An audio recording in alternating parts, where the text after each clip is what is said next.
What would be the best trade price? Yeah. What we refer to as the death. Well, death. Death. The very death.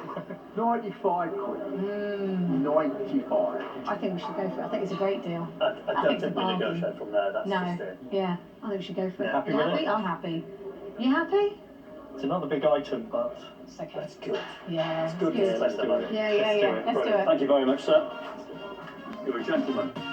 Brilliant bargaining, Blues. The vases wrap up your shop with plenty of time to spare. You nailed the two challenges immediately, then you bought a great pair of Japanese vases, which fills me with joy. Fantastic. And even better than that, you did it in 30 minutes. Wow. Refrain. Next, this Moorcroft lamp was their big spend item, costing £95. And they paid another £95 for this pair of Japanese Kutani vases. Kalyani, Rakesh, David, you'll be home for tea. That was super quick. Yeah, it was quick. Kalyani, tell me your favourite. Favourite? I think it would be the Moorcroft lamp. Which is going to bring the biggest profit? I think the lamp, maybe, just because it might appeal to more people. Yeah? Yeah. I think Functional. so. Yeah. Yeah, I could see that in my home. Would you give it house room, Rakesh? I like the silver focus. That was a diplomatic no. Okay, so is it going to bring the biggest profit? I think so. You think so? Okay. You spent 210. Oh, Rakesh, you must have the 90. So do hand it over. Thank you. I will spend it wisely. Spending it wisely, but on what, David? Any clues? Well, on whatever is left. Whatever's left. Seeing what's going on here, they're all going home. So I'm going to have to dash. Okay. Well, David Harper is in a rush to find a bonus buy, but I'm not. I'm heading to Oxfordshire to find some water.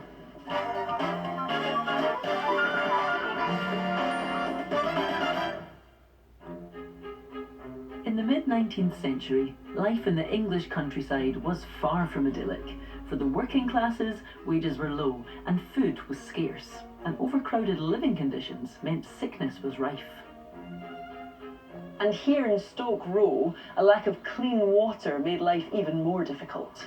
But then, an English landowner told an Indian Maharaja about the villagers' plight, and he was so moved that he paid for this well to be built. And over 150 years later, it still looks pretty spectacular. This Grade 2 listed well is an exquisite marriage of Victorian and Indian design, with its ornate, colourful dome that sits above the winding machinery, capped off with a gilded elephant. It remains the pride and joy of the local community. I'm meeting Dr. Graham Whitehall, cultural historian and well trustee, to find out how it ended up here. So Graham, tell me more about how a Maharaja in India came to fund this well here in England. A local squire, Edward Anderson Reed, spent his entire working life in India, during which time he befriended the Maharaja Benares, Ishri Prasad Narayan Singh, and he told him of the hardship that villagers suffered here during drought, and how villagers were forced to drink from dirty, contaminated ponds and abandoned clay pits. So something had to be done. So something had to be done. Yeah, and the result was this beautiful well. Absolutely.